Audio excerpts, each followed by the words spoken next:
बिना प्रश्न के कोई ग्रंथ नहीं बनता है। महाराज श्रेणिक ने 60,000 प्रश्न पूछे, तब भगवान महावीर ने जिनवाणी प्रदान की।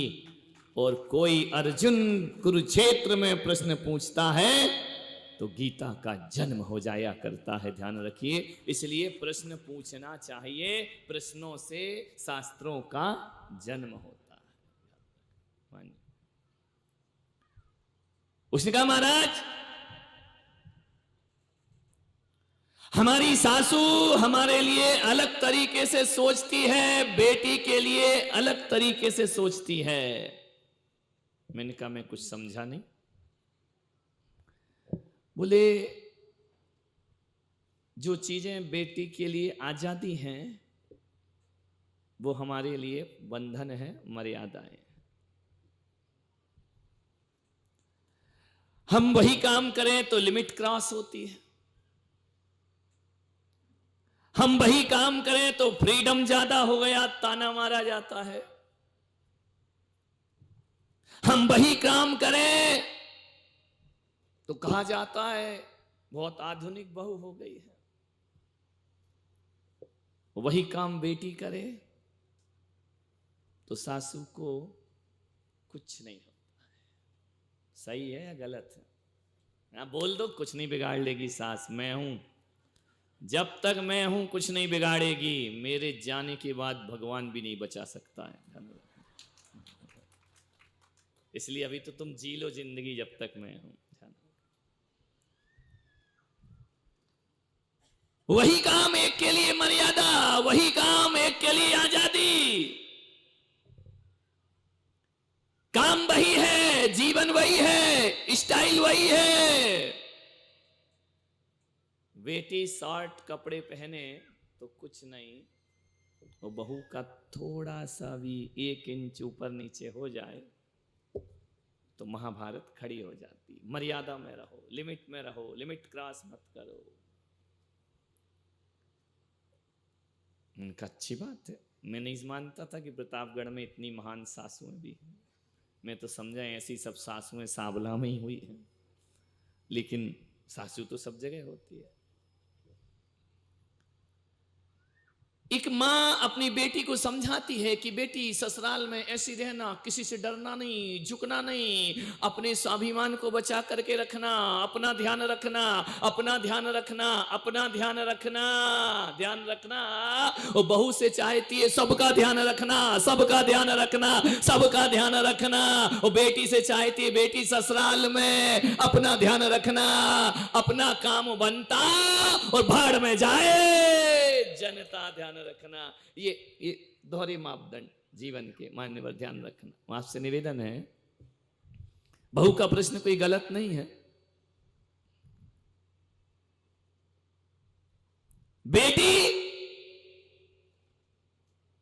यदि 8 बजे भी सो के उठे कोई प्रॉब्लम नहीं।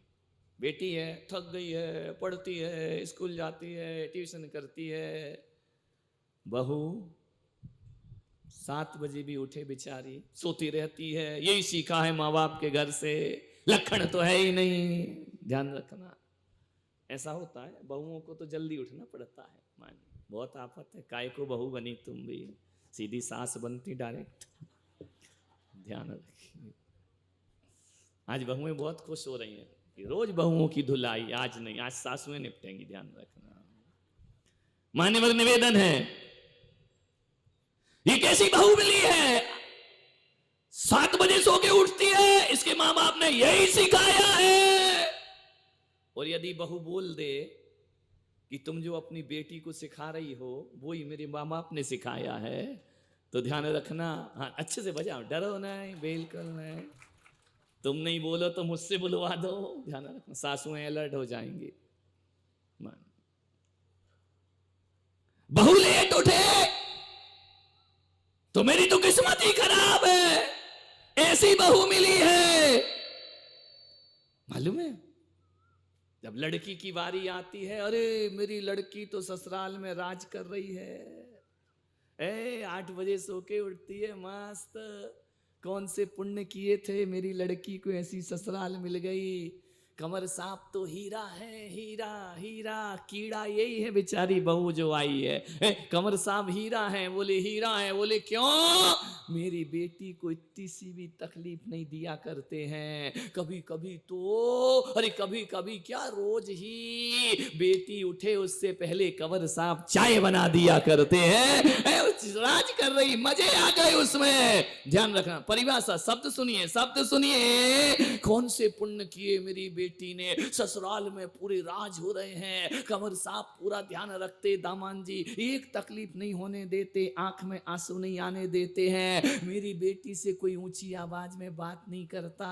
और इसको जरा उल्टा करो, उल्टा करो, उल्टा करो, उल्टा करो, उल्टा करो। यदि धोखे से बेटे ने बहू को चाय बना दी, जोरू का गुलाम, जमाना तो नो है नौकर। सास भी ताली बजा रही। मान्य सोचना है आप, बेटा थोड़ी सी हेल्प कर दे, यही सीखा है तूने। बहू आई है, तू काम करेगा। बहू भी बड़ी होशियार हो गई आजकल, ध्यान रखना। बेटी को एक भी तकलीफ नहीं होना चाहिए। मैंने सोचा कि ये क्या है, सही बताओ सासू, बेटी जवाब देती है तो बुरा नहीं लगता, बहू बहू दे दे तो भीतर क्या होता है? तुम क्यों आग लगा रहे यार, तुम लोग बीच में काहे को आ रहे? इनने पहले ही कह दिया, भीतर आग लग जाती है, ध्यान रखना है। होली का दहन हो जाता है, होली का पर्व आ जाता है। मान्यवर, आपसे निवेदन है, क्या आपकी बेटी ने आपको आज तक जवाब नहीं दिए? ईमानदारी से बताना, दिए? मैं विश्वास के साथ कहता हूं, जितने जवाब बहू नहीं देती उससे ज्यादा बेटी जवाब दिया करती है, ध्यान रखना। और जितना काम बेटी नहीं करती उससे ज्यादा काम बहू करती है ससुराल में आकर के, ध्यान रख। बेटी क्या करती है, बोल के देखना, एक कप चाय बना के, मम्मी पी लो ना यार, भाभी से बोल दो, मुझसे नहीं होता है। ये किसके जवाब है? बेटी के।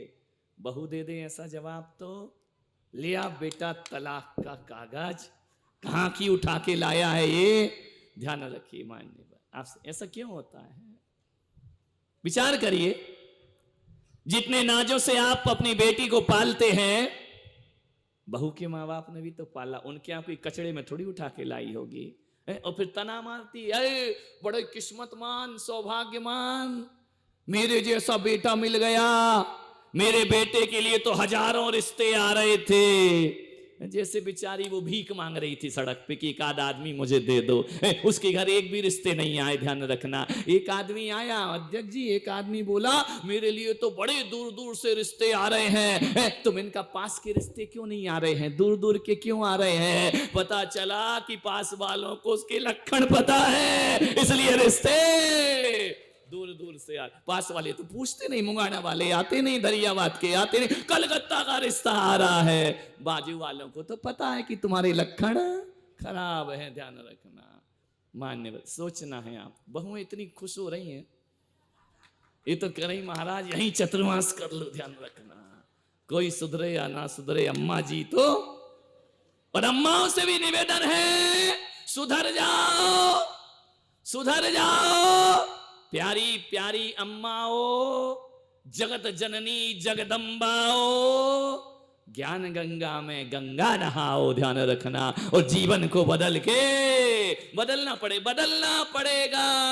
नहीं बदलोगे घर स्वर्ग बनने वाला नहीं। और बदलना अब तुम्हारी मजबूरी है, क्योंकि घर में एक ही बेटा है, एक ही बेटा है, एक ही बेटा है। अब चॉइस नहीं चलेगी कि बड़े के साथ रहूं कि छोटे के साथ रहूं। लोग बोले आजकल की सासुएं सुधर गई, इनका सुधर नहीं गई, बहुएं अकेली हो गई हैं। अब जाए तो जाए कहां, रहना पड़ेगा, उसी घर में रहना पड़ेगा। मन मार के रहो या मन खुश करके रहो, अरे भुन भुना के जियो या गुनगुना के जियो, जिंदगी तुम्हारे रहना वही पड़ेगा। लड़ लो, झगड़ लो, पिट लो, पीट लो, आना वही पड़े। पड़ोसिन से शिकायतें करे आओ, रहना तो उसी के, तो काय को दुनिया का इतना बवंडर पालते हो, ध्यान रखें। पड़ोसी कुछ नहीं करेंगे, ये मत सोचना कि जिनको जाके तुम बहुओं की बुराइयां कर रही हो वो कुछ हेल्प करने आएगी। उसकी घर में भी वैसे ही बहू आई है जैसी तेरी आई है, ध्यान रखना है। 21वीं सदी की बहुएं हैं, या कोई किसी की हेल्प करने को तैयार, उसकी कौन सी सीता जी आई हैं, ध्यान रखना है। मान्यवर, आपसे निवेदन है थोड़ा सा बदलो जीवन को। जैन धर्म कहता है, अध्यात्म कहता है, सनातन धर्म कहता है कि आत्मा और शरीर में जो भेद करता है वो सम्यक दृष्टि होता है। मैंने भी पढ़ा है शास्त्रों में और तुमने भी पढ़ा हो कि जो आत्मा और शरीर को अलग अलग मानता है वो सम्यक दृष्टि जीव हुआ करता है, वो मोक्षगामी जीव हुआ करता है, वो कल्याण करने वाला जीव होता है। लेकिन मैंने पुलक सागर भी एक ग्रंथ लिख रहा हूं, उसमें ये नहीं लिखूंगा कि आत्मा और शरीर को अलग अलग माने वो सम्यक दृष्टि। मैं कहूंगा जो बहू और बेटी में भेद करे वो मिथ्या दृष्टि हुआ करता है, उसका धर्म एक मजाक हुआ करता है, उसका धर्म एक पाखंड हुआ करता है। आपसे निवेदन है, आग्रह है, एक बात बताओ। अम्मा जी आ रही हैं, विराजो, बहुत लेट आई हो, तुम्हारी बारे में आज पुराण है, ध्यान रखना। बैठने को जगह दो अम्मा जी को, नहीं तो चेयर दे दो। नहीं बैठ जाएंगे, अच्छी है, अभी तो बैठने की उम्र है, लोग उठने का इंतजार कर रहे हैं, ध्यान रखना। मान्यवर निवेदन है, आपसे आग्रह है, आपसे बेटी को लक्ष्मी नहीं कहा जाता है। किसको कहा जाता है? जब बहू आती है तो क्या कहते हैं, हमारे घर में लक्ष्मी आई है। बेटी की विदा हो तो आरती नहीं उतारी जाती, लेकिन बहू का डोला आए तो आरती उतारी जाती है। मेरे घर में बहू आई है, मेरे घर में बहुरानी आई है, मेरे घर में लक्ष्मी आई है। एक बात याद रखना प्रतापगढ़ वालों, कि रक्षाबंधन बेटी से होता है तो तुम्हारे घर में दिवाली बहू से हुआ करती है, ध्यान रखना। रक्षाबंधन बेटी का त्योहार है तो दिवाली बहू का त्योहार हुआ करता है। रक्षाबंधन में तो बेटी को कुछ देना पड़ता है, लेकिन जब दिवाली आती है घर के बुझे हुए दीप जलाने का काम बहू किया करती है, घर को रोशन करने का काम बहू किया करती है। रक्षाबंधन की शोभा बेटी से है तो दिवाली की शोभा बहू से हुआ करती। बहू घर को रोशन करती है, बहू घर को संतति प्रदान करती है, बहू तुम्हारे को वंश प्रदान करती है, बहू तुम्हें दादी बनने का दर्जा दिया करती है, बहू तुम्हारे बेटे को बाप बनने का अधिकार देती है, बहू तुम्हारी बेटी को बुआ कहलाने का अधिकार देती है। ये बहू है जो छोटे बेटे को चाचा कहने का अधिकार देती है, और ये बहू है जो तुम्हारे घर में ताई और चाचियों को जन्म दिया करती है। यदि बहू ना हो तो एक भी रिश्ते तुम्हारे सलामत रहने वाले नहीं है। जो वंश खानदान की बातें करते हो, ये खानदान बेटियों से नहीं मिला करता है, ये खानदान तुम्हारी बहू से प्राप्त हुआ करता है। ध्यान रखना, पीढ़ी दर पीढ़ी संस्कार चला करते हैं। आपसे मेरा निवेदन है, आपसे मेरा आग्रह है, कितना भी पूजा कर ले अम्मा, कितना भी पाठ कर ले, कितना भी जाप कर ले, कितना भी स्वाध्याय कर ले, कितने भी एकासन कर ले, कितने भी उपास कर ले, ध्यान रखना यदि बहुओं से दुर्व्यवहार है तो तुम्हारा सारा पूजा पाठ एक ढोंग और पाखंड के अलावा और कुछ नहीं हुआ करता है। इससे जिंदगी का कल्याण होने वाला पागल हो। ये आदमी लोग भी इतने पागल हैं, कई लड़के इसलिए कुंवारे घूम रहे हैं, कुंडली नहीं मिल रही। ऐसे ज्योतिष में इतना विश्वास है, कुंडली नहीं मिल रही, लड़के लड़की की कुंडली नहीं मिल रही। पागल हो, लड़के लड़की की कुंडली मिला के करोगे क्या? जिनकी कुंडली मिल गई वो पति पत्नी कौन से सुखी हैं, ध्यान रखना है। विचार करिए वो कौन से अच्छे से रहते हैं। अरे जो लव मैरिज करके आते बिना कुंडली के, उनकी भी जिंदगी वो ही है, और जो कुंडली मिलाते हैं उनकी भी जिंदगी वो क्या होगा कुंडलियों से? नहीं महाराज, फिर भी मिलाना पड़ता है। मिलाओ मिलाओ, कुंडलियां मिलाओ, मेरा कोई विरोध नहीं है, मिलाना चाहिए, ज्योतिष से मिलाओ। लेकिन एक निवेदन करूंगा, क्या होगा लड़के लड़की की कुंडली मिलाने से घर में स्वर्ग नहीं आता?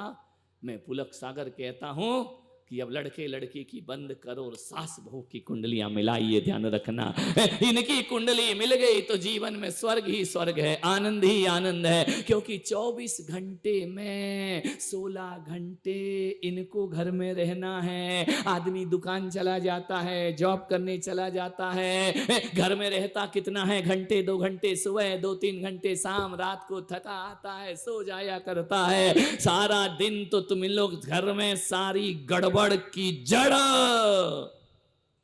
कौन कौन? सास बहू नहीं। कितनी जल्दी कह दी अकेली सास नहीं, बहू भी है, सास भी कभी आज भी है। ध्यान रखना, मान्यवर निवेदन है, सोचना है। सास बहू की कुंडली बनाओ, यदि इन दो की कुंडली मिल गई तो परिवार का संतुलन बना रहेगा, परिवार कभी बिखरने वाला नहीं है। मैं निवेदन करता हूं सासुओं से, आज का प्रवचन सुनने के बाद, आज का प्रवचन सुनने के बाद घर जाकर अपनी बहू से अपना व्यवहार बदलना प्रारंभ कर देना। और मैं इतना निवेदन करूंगा कि अपनी बहू को इतना प्रेम दो, इतना प्रेम दो, इतना प्रेम दो, इतना प्रेम दो, इतना प्रेम दो कि तुम्हारी बहू पीहर का मोबाइल नंबर भूल जाए। ध्यान रखना, जब सास प्रेम नहीं देती तभी घर में ज्यादा बात होती है। ध्यान रखिए, आपसे निवेदन है। तकलीफ तो ये भी है कि यदि बहू ज्यादा पीहर में बात करे तो सास को तकलीफ होती है, बोलती नहीं है लेकिन भीतर तो आग लगी है, मम्मी से लगी है, बहन से लगी है, बाप से। जब देखो तब पीहर में बातें, जब देखो तब पीहर में बातें। 1-1 घंटा बात करती है, 1-1 घंटा, 2-2 घंटे लगाए, ऐसी क्या बात करती है? कई बोल देती हैं और कई अंदर ही अंदर कसमसाती रहती हैं। और बेटी का 2 दिन फोन नहीं आए, क्या हो गया, क्या हो गया, मेरी बेटी ने फोन नहीं किया। ये दोहरे मापदंड ये जीवन के। मैं कहता हूं बहू को इतना प्रेम दो, अरे जितना प्रेम बेटी से करती हो ना, उसका 25% भी बहू से कर लो, तुम्हारा घर स्वर्ग में परिवर्तित हो जाएगा। ध्यान रखना है, घर को बदलना है, घर का नक्शा बदलना है। बातें चुभ रही होंगी, बातें लग रही होंगी, दर्द हो रहा होगा, दर्द होना चाहिए, दर्द होना चाहिए। डॉक्टर आता है, इंजेक्शन लगाता है, दर्द होता है, दवाई देता है, दर्द होता है, कड़वी दवाई देता है, खाया नहीं जाता है, इंजेक्शन लगता है, दर्द होता है। लेकिन एक बात बताओ, डॉक्टर इंजेक्शन लगाएगा, दर्द होगा, तुम्हें मालूम है दर्द होगा, उसके बाद भी तुम उसको 500 रुपए फीस दिया करते हो। मैं भी इंजेक्शन लगा रहा हूं, दर्द होगा, दर्द होगा, दर्द होगा, फीस मत देना, कोई बात नहीं, मैं फ्री फंड का डॉक्टर हूं, ध्यान रखना, मुझे कोई फीस की जरूरत, लेकिन तुम्हारा इलाज करके जरूर जाऊंगा। ध्यान रखना है, जीवन को बदलना है अपने को, ध्यान रखिए। इतना प्यार दो कि बहू पीहर का मोबाइल नंबर भूल जाए। और बहू से भी थोड़ा निवेदन है, थोड़ा सा राहत दो, नहीं तो वेंटिलेटर पे चली जाएगी। ध्यान रखना, बहुओं से भी मेरा निवेदन है, बहुओं से भी मेरा आग्रह है, अपनी सास का इतना सम्मान करो, इतना सम्मान करो, इतना बहुमान करो कि तुम्हारी सास गर्मी की छुट्टियों में बेटी के आने का इंतजार ना कर पाए तो समझना तुमने भी अपना जीवन स्वर्ग बनाया। ध्यान रखना, वो बेटी का इंतजार ना करे और तुम पीहर का नंबर भूल जाओ। जिस दिन ये स्थापना हो गई, जिस दिन ऐसा वातावरण घर का हो गया, मैं पुलक सागर कहता हूं इससे बड़ा स्वर्ग फिर धरती पर कोई दूसरा नहीं हो धरती पर स्वर्ग उतारो मेरे भाई। आपसे मेरा आग्रह है, आपसे मेरा निवेदन है, आपसे मैं यही आग्रह करना चाहता हूँ। हर बाप अपनी बच्ची को, हर माँ अपनी बच्ची को अपने प्राणों से ज्यादा पाला करती है, प्राणों से ज्यादा उसे प्रेम किया करती है। आपसे निवेदन मैं करना चाहता हूँ, बच्चा जो होता है, ध्यान रखना, बच्चे जो होते हैं, लड़का हो या लड़की हो, घर में आधा काम माँ से करवाते। ध्यान, स्कूल से आएंगे, मम्मी खाना कहाँ है, मम्मी बैग कहाँ है, मम्मी जूते कहाँ है, मम्मी टॉवल कहाँ है, मम्मी मेरा टिफिन कहाँ है, हर चीज माँ से, बाप से नहीं। बाप से कोई नहीं मांगा करता है, ध्यान रखना। अब बाप से क्यों नहीं मांगते, बाप से क्यों नहीं मांगते हैं, माँ से क्यों मांगते? हर चीज माँ से, हर चीज माँ से। बाप से भी कुछ सामान चाहिए तो किससे बोलेंगे? पापा से बोलो, मम्मी को बोलेंगे। हर चीज माँ से बोली जाती है, बाप से नहीं बोली जा। बाप से क्यों नहीं बोलते रे? बोलो, तुम लोग इतने बड़े बड़े हो गए, क्या बोले? बोले महाराज बाप से, बाप खुद मांग मांग के खा रहा है, ध्यान रखना। उससे क्या बोले, वो खुद बीवी से पैसा मांगता है, ध्यान रखना। मान्य बात, आपसे निवेदन है, हर चीज में मां।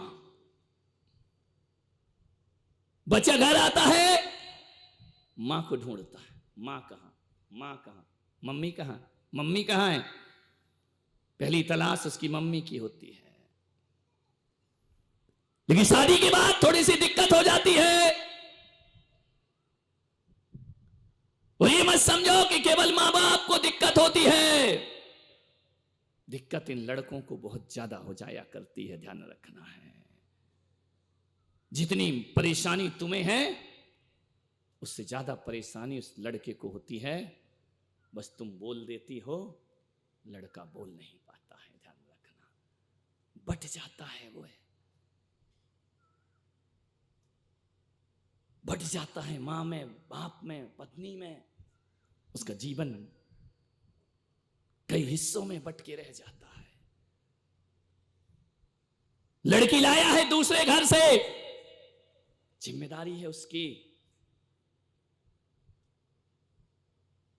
एक पराए घर की लड़की है, उसका संरक्षण करना, उसको खुशियां देना, उसको प्रेम बांटना, ये लड़के की बहुत बड़ी जिम्मेदारी है। वो बेटी भी यदि शादी करके आई है ना, एक बात बताओ, किसके लिए आई तुम शादी करके? ईमानदारी से, सास के लिए शादी करी थी? बोलो बोलो ईमान, वो तो मिल गई है, साइड इफेक्ट है, ध्यान रखना। किसके लिए शादी करी? देवर के लिए है? देवर के लिए कौन शादी करेगा? किसके लिए शादी करी? ससुर के लिए। अरे उस खड़ूस के लिए कौन शादी करेगा? किसके लिए शादी करी है? ननद के लिए। अरे नंद गले का फंद, इसके लिए कौन?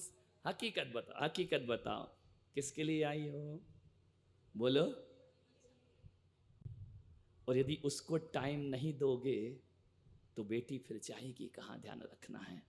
मैं ये नहीं कह रहा हूं कि सास ससुर का अपमान करना, ये नहीं कह रहा हूं कि देवर का सम्मान नहीं रखना, लेकिन मां बाप को यह समझा रहा हूं कि बेटी आई है पराए घर से, वो अपने सारे सुख दुख पति से ही शेयर करेगी, ना ससुर से शेयर करेगी, ना देवर से, ना जेठ से। उसके जीवन का आधार कोई है तो उसका पति हुआ करता है, ध्यान रखना है। आपसे मेरा विनम्र निवेदन है।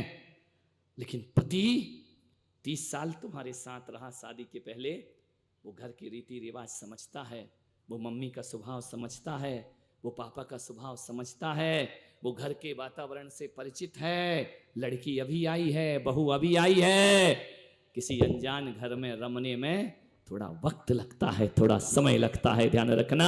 वो अपने पीहर के माहौल से आई है। और अक्सर देखना 90% बेटियों को ससुराल पीहर से विपरीत मिला करती है, ध्यान रखना। जिस माहौल में वो ढलती है वैसा माहौल एक बहुत बड़ी तपस्या है, ध्यान रखना। एक बहू का जीवन जीना किसी संत की तपस्या से कम नहीं हुआ करता है, ध्यान रखना। अपनों को छोड़ देना, 20 साल 30 साल जिनके साथ रही उन माँ बाप को पराये कहना और इनको अपना मानना बहुत कठिन काम हुआ करता है। अरे जिस घर में बचपन बीता, जिस घर में जवानी आई, वो घर पराया हो जाता है। और जिस घर को कभी देखा नहीं, वो घर अपना घर बनाना पड़ता है। मान्यवर, बहुत कठिन काम है तुम्हारे रस्मों रिवाज को सीखना, उन्हें निभाना। ध्यान रखना, तुम्हारी अलग अलग खान पान, अलग अलग रिश्ते, अलग अलग भावनाएं, अलग अलग संवेदनाएं, अलग अलग विचार, ये बच्चों का खेल। सासुओं से निवेदन है, बहू आई है, बहू आई है, समझने का टाइम दो, समझने का टाइम दो। ये नहीं कि महीना भर में ही महाभारत तुम्हारी शुरू, समय टाइम लगेगा। मैं भी प्रतापगढ़ आया हूं, तुम में सेट होने में 15 दिन लग रहे हैं, मुझे ध्यान रखना। ऐसे थोड़ी सेट हो गया कि आया और दूसरे दिन सेट हो गए, समय लगता है। बच्ची है, आई है शादी होकर, आपसे निवेदन है उसे जीवन सीखने का टाइम देना चाहिए मान्यवर। लेकिन उसके हर एक्शन को वैल्यूएट किया जाता है। क्या खा रही है, कैसे खा रही है, किससे बोल रही है। अभी उसने तुम्हारे घर के कायदे नहीं सीखे हैं और प्रश्न चिन्ह लगना प्रारंभ हो जाया करता है। ऐसे घर बहुत जल्दी उजड़ जाते हैं, ध्यान रखना। ऐसे घरों में कलह पैदा हो जाती है, ऐसे घरों में ध्यान रखना अशांति पैदा हो जाया करती है। लड़के के लिए भी थोड़े फ्लेक्सिबल बनो, माता पिता। पहले बेटा हर चीज मम्मी से पूछता था,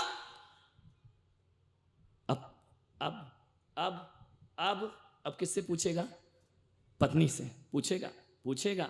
ध्यान रखना, इतना बड़ा हृदय रखो। बेटा घूमने जा रहा है, अब मम्मी को लेके जाएगा कि बीबी को?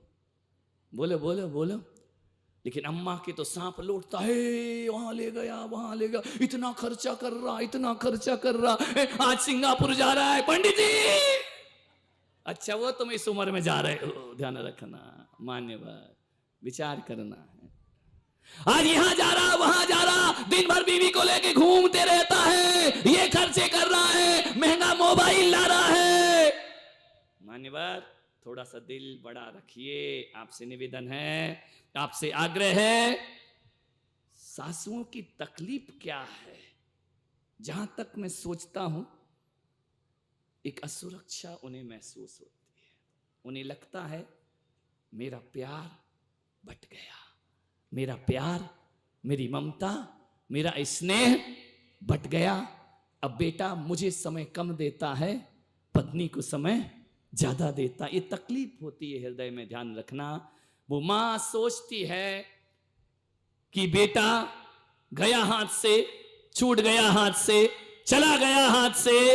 ये सोचती है, अरे बेटा समय ही तो दे रहा है, बहू ने तो पूरी जिंदगी दी है तुमको, ध्यान रखना, पूरा जीवन दिया है। बेटा एक समय ही तो, वो भी तो अपने माँ बाप को छोड़कर आई है, वह भी तो अपने परिवार को छोड़कर आई है। ध्यान रखना, शॉपिंग करने जाएगा पत्नी के साथ, पर्सनल लाइफ जीने लगता है। बेटा बटता है। माँ की तरफ बोले तो आफत है, माँ की तरफ बोले तो पत्नी बड़बड़ करती है, और पत्नी की तरफ बोले तो माँ कहती है जोरू का गुलाम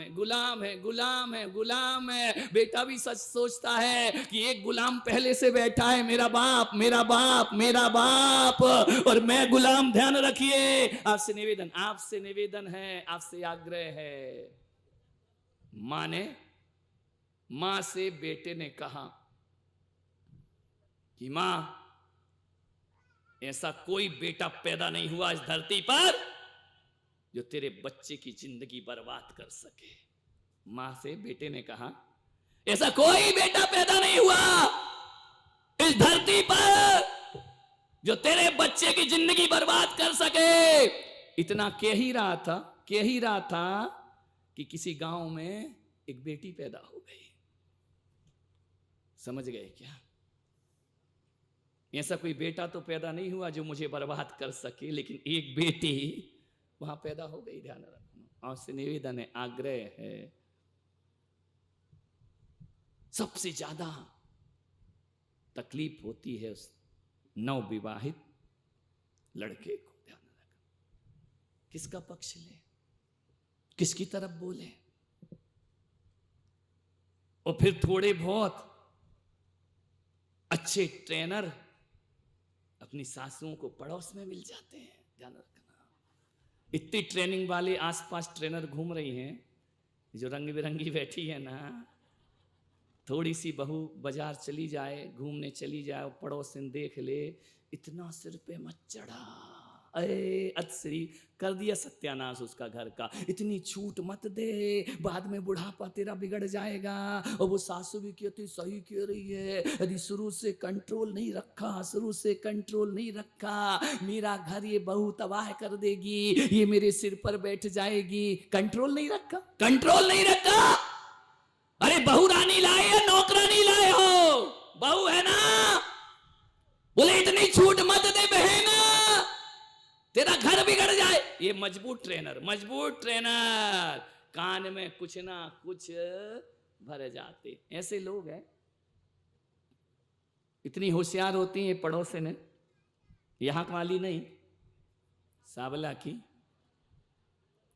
इतनी मजबूत सासू बैठी है, बहू बैठी है, दोनों बहुत अच्छे से बातचीत कर रही हैं, हिलमिल के बात कर रही हैं, बड़ी सुखी है, सास भी सुखी है, बहू भी सुखी है। सबका कीड़ा कैसे डलता है, पड़ोसिन उठती है, देखती यार किसी पड़ोसिन को पड़ोसिन का सुख बर्दाश्त नहीं है, क्योंकि उसके घर में भी आग लगी हुई है। वो उठती है, जाते समय क्या करती है, उठती है तो बहन जी मैं चलूं, हाँ चलो, उठेगी और बहू के कान में कुछ कह देगी, वो चली गई। बहू के कान में उसने कुछ नहीं कहा, इतने ही कहा बेटा मैं जा रही हूं। सासू ने बहू से पूछा क्या बोली? नहीं मम्मी जी कुछ नहीं बोला। नहीं कुछ तो बोला है। अरे कुछ नहीं बोला, अरे ऐसे कैसे नहीं बोला, मेरे सामने तेरे कान भर रही थी, बता क्या बोली? अरे कुछ नहीं बोला। बोले झूठ मत बोल, तुझे कसम है। बोले इतना ही बोला कि बेटा मैं चलते। बोले झूठ है, इतनी सी बात कान में बोलने की जरूरत क्या थी, जोर से बोल सकती थी। ध्यान रखना, रखिए। बारूद बिछा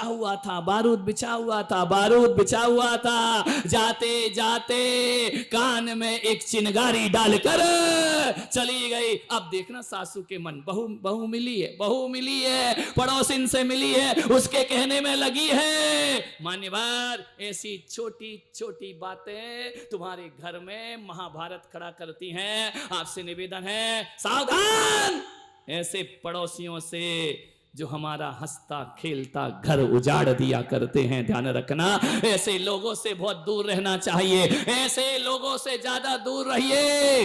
मान्यवर निवेदन है आपसे, एक असुरक्षा महसूस होती है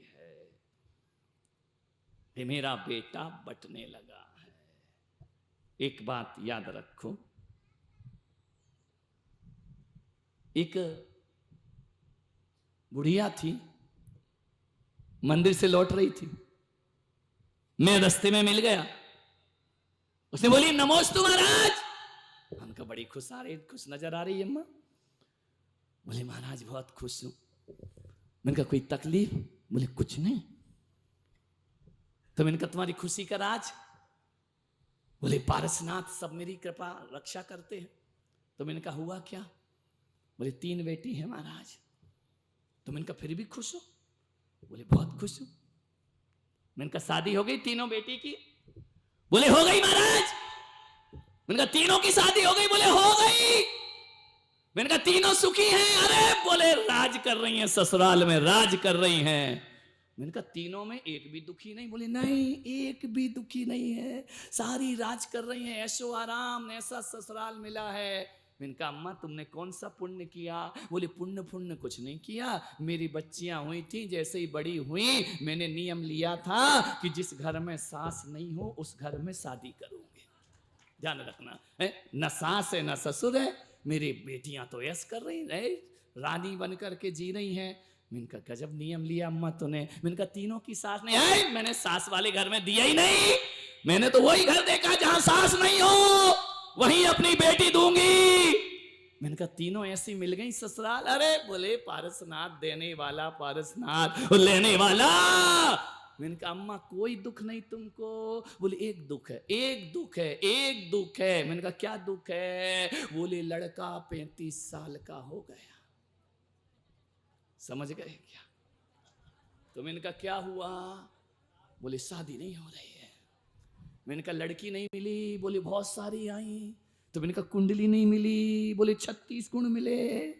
तो मैंने कहा फिर शादी क्यों नहीं हो रही? बोले रिश्ते रोज आते हैं, जो देखने आता है हम पूछते कि भाई साहब रिश्ता पक्का समझे? वो कहता है अम्मा जी घर में जाके जवाब देंगे। घर जाता है उत्तर ही नहीं आता है। मैंने कहा कितने रिश्ते आ गए? बोले 100 रिश्ते आ गए। रिश्ते ढूंढते ढूंढते 30 का 35 साल का हो गया।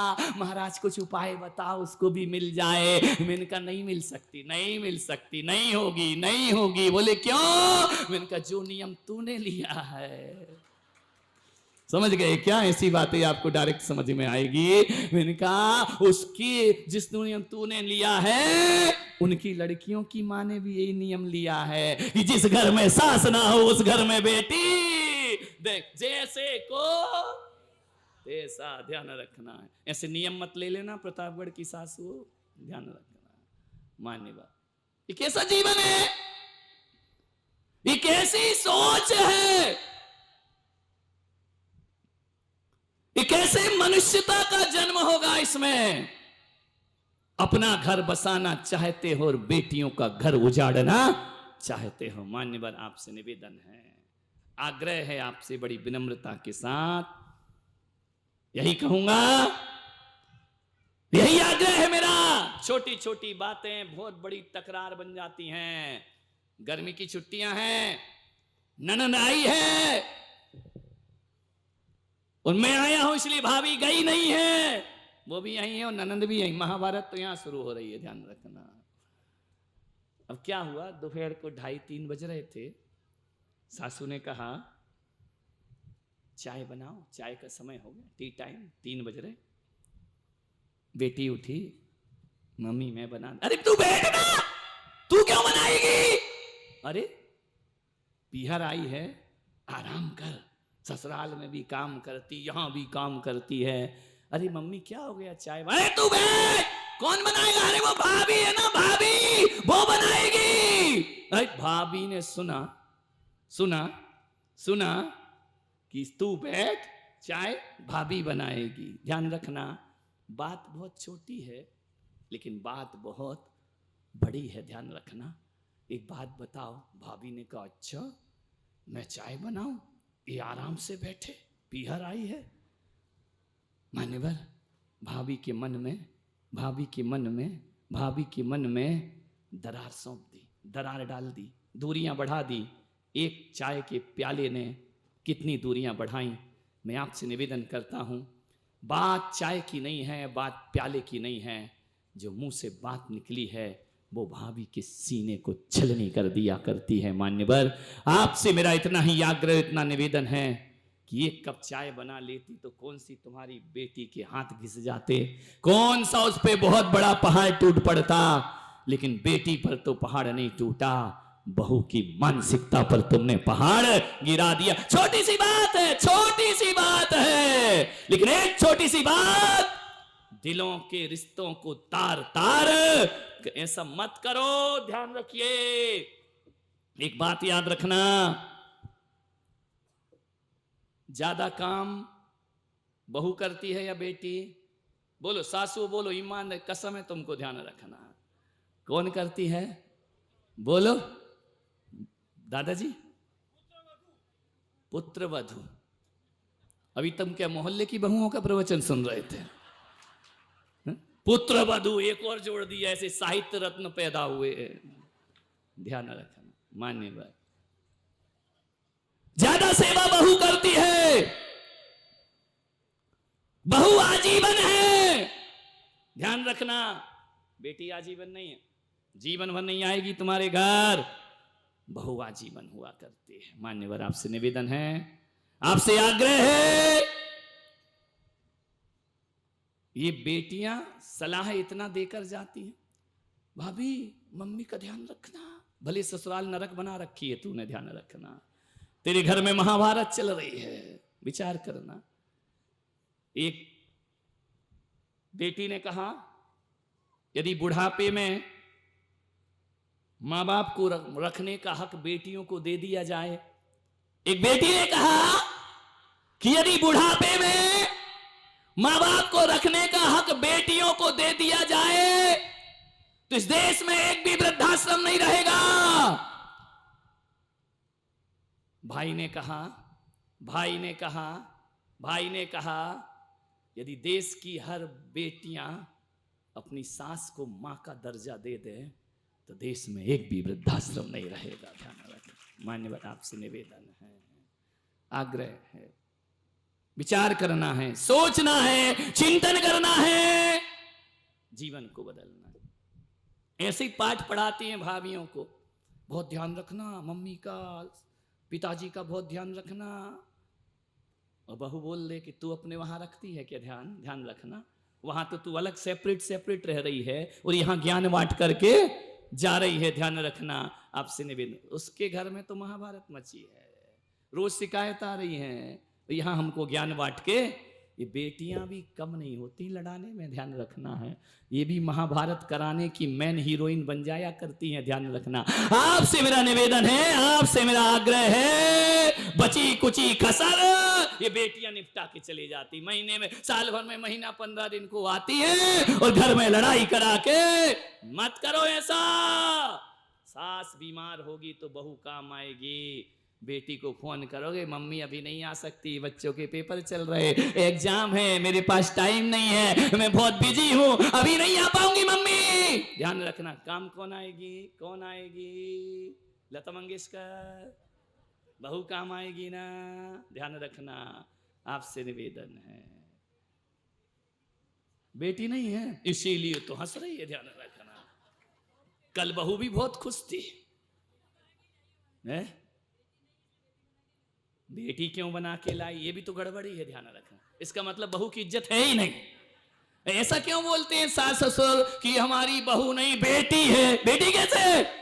क्या बहू प्यार की अधिकारी नहीं होती है? क्या बहू में अपनापन? ये बोल करके आपने बेटी और बहू में अंतर पैदा कर दिया है। क्या जरूरत है? अरे बहू को बहू मानो और बेटी को बेटी मानो, और ये बताओ कि जो प्यार बेटियों को नहीं दूंगी वो प्यार में अपनी बहू को देने का प्रयास कर। क्यों बेटी मानती हो बहू को? एक बात बताओ, पढ़े लिखे लोग हो, यदि बहू को बेटी मान लिया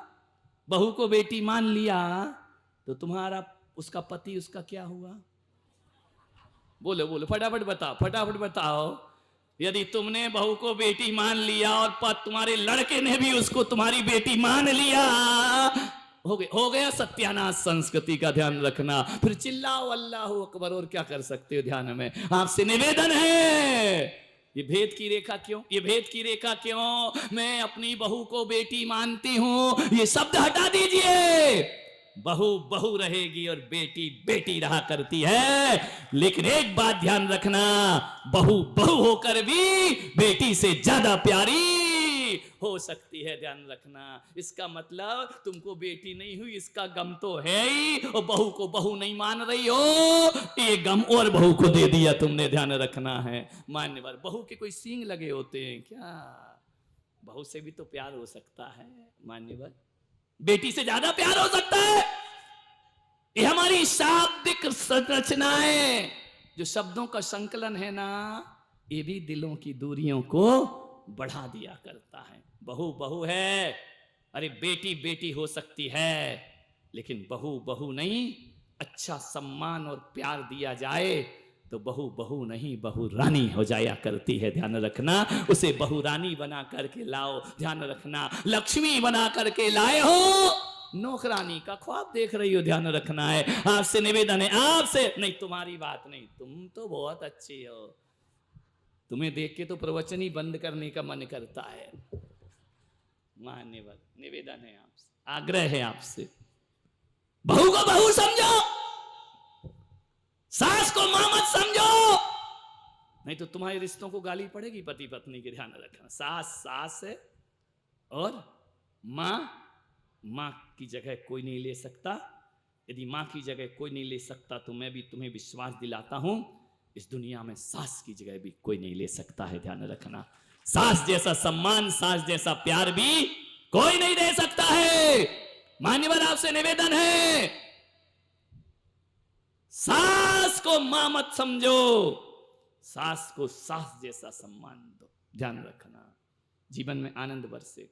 जो रिश्ते प्रकृति ने बनाए हैं, उन रिश्तों की एक अपना आनंद है, उन रिश्तों का अपना एक सम्मान है। एक बात मालूम है, ये बेटियां मां को मम्मी कहती हैं और सास को मम्मी जी कहती है। ध्यान, और कितनी इज्जत चाहिए तुमको, इससे ज्यादा और कितनी इज्जत चाहिए। ध्यान रखना, जी लगा रही तुम्हारे आगे। मैंने एक बहू से पूछा कि जी कौन लगाता है, जी क्यों लगाती हो? मालूम, बड़ी बड़ी होशियार थी, प्रतापगढ़ की। मैंने कहा मम्मी जी क्यों बोलती हो, उधर मम्मा क्यों बोलती हो, उसको मम्मी क्यों बोलती हो, उधर पापा क्यों बोलती हो, इधर पापा जी क्यों बोलते हो? बोले महाराज, मैंने कहा बहुत सम्मान। बोले सम्मान अम्मान कुछ नहीं है। तो मैंने कहा क्यों बोलती हो? बोले जिससे जी नहीं लगता उसमें जी लगाना पड़ता है। ध्यान रखना, जी तो मम्मी से लगा है। ध्यान रखना, मान्य बात, निवेदन है। एक सासू बहुत पैसे वालों की लड़की ले आई, ज्यादा पैसे वालों की भी मत लाना। ध्यान रखना, घर में बहुरानी मत ले आना, आफत हो जाएगी। ज्यादा गरीब की भी परेशान करती है, बरसाती नाले उफान जल्दी आता है।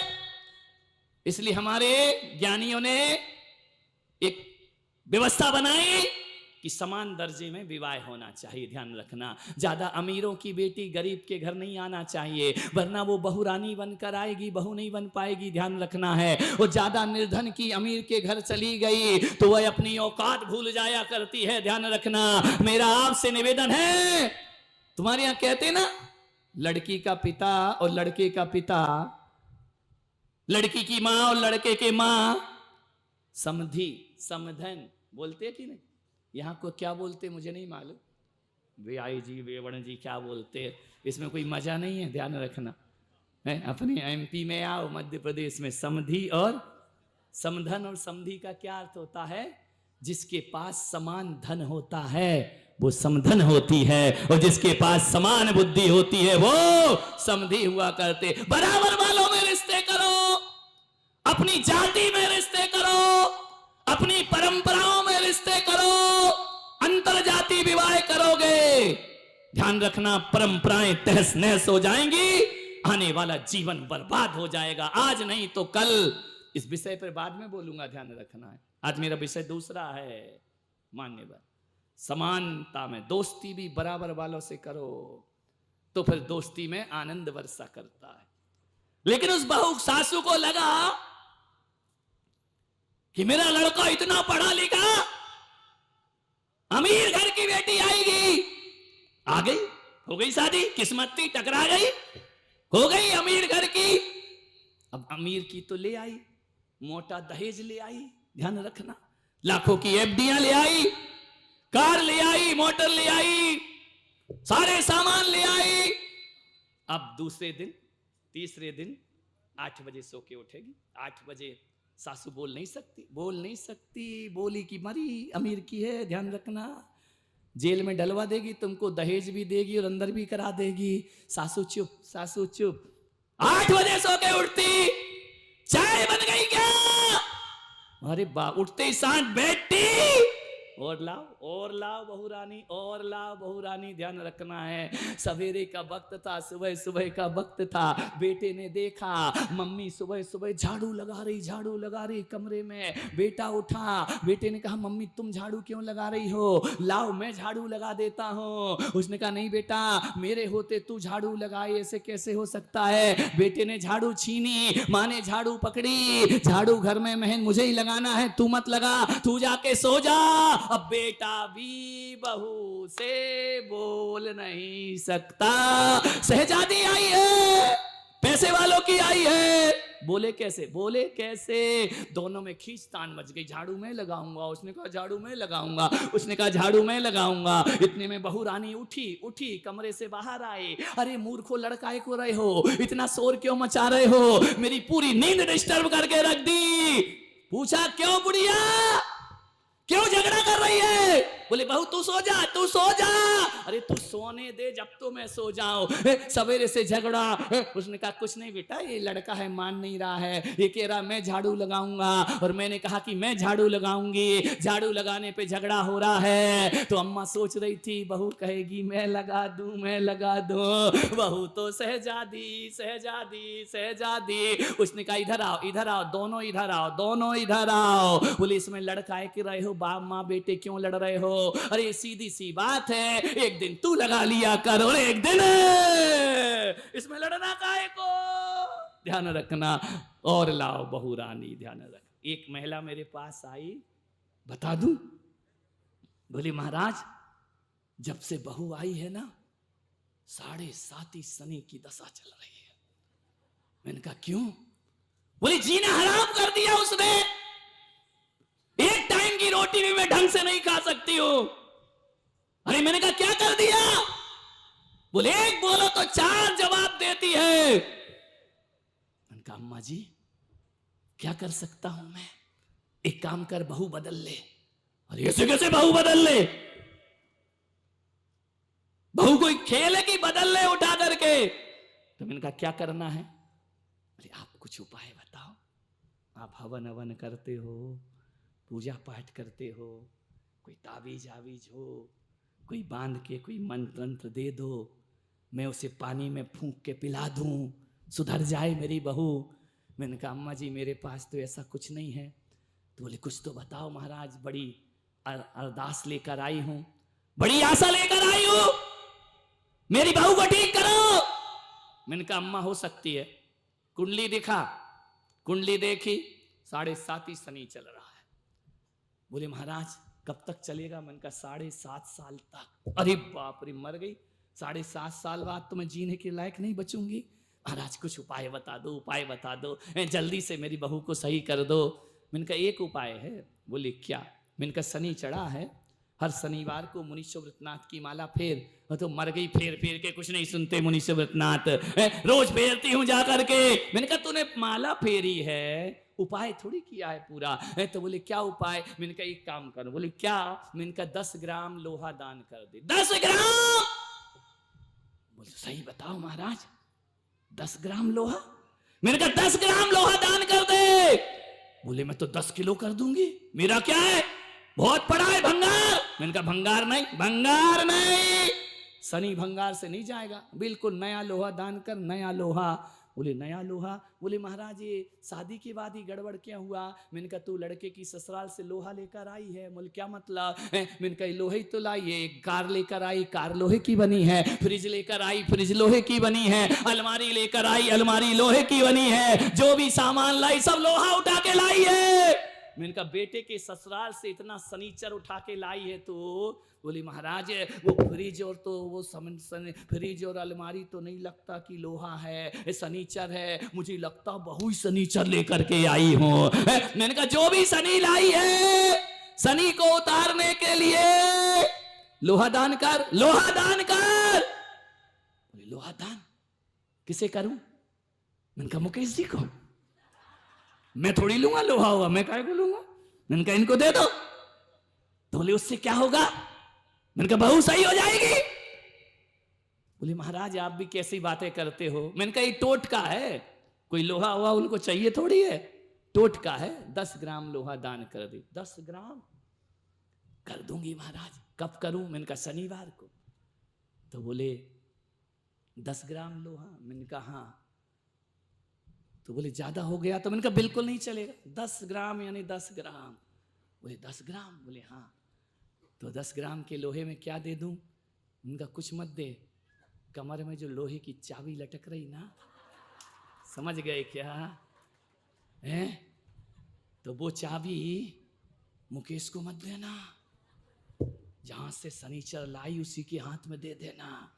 देखना तेरे घर में कितना प्यार बरसता है, कितना सुकून बरसता है। बहू को क्या चाहिए? चाबी। ध्यान रखना, आपसे निवेदन है 10 ग्राम लोहे की चाबी अपनी बहू को दे दे, सारी तकलीफें दूर और सारा टेंशन खत्म। ताली बजाओ ढंग से दादाजी। आज ही लोहा दान करो। जिनके घरों में झगड़े हैं ध्यान रखना, लोहा दान कर दो। पड़ोस को मत देना, अपनी बहू को दे देना, तुम्हारा जीवन खुशहाल हो जाएगा। मान्यवर निवेदन है, आग्रह है बड़ी विनम्रता के साथ।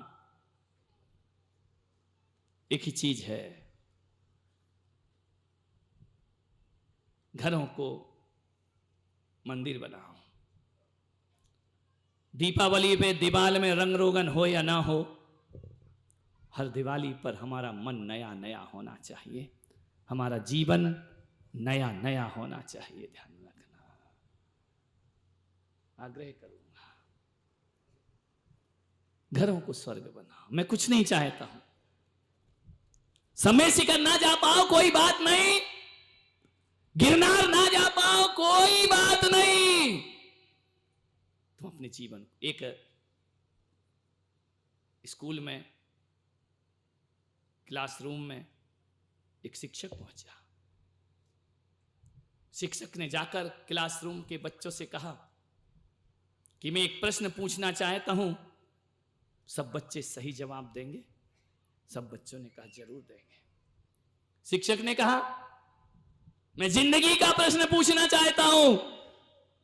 बच्चों ने कहा सर पूछिए, देंगे उत्तर।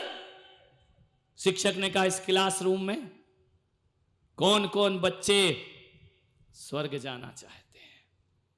कहते जैसे ही कहा 40 बच्चे थे, सबने हाथ उठाया, हम स्वर्ग जाना चाहते हैं। एक बच्चे ने हाथ नहीं उठाया।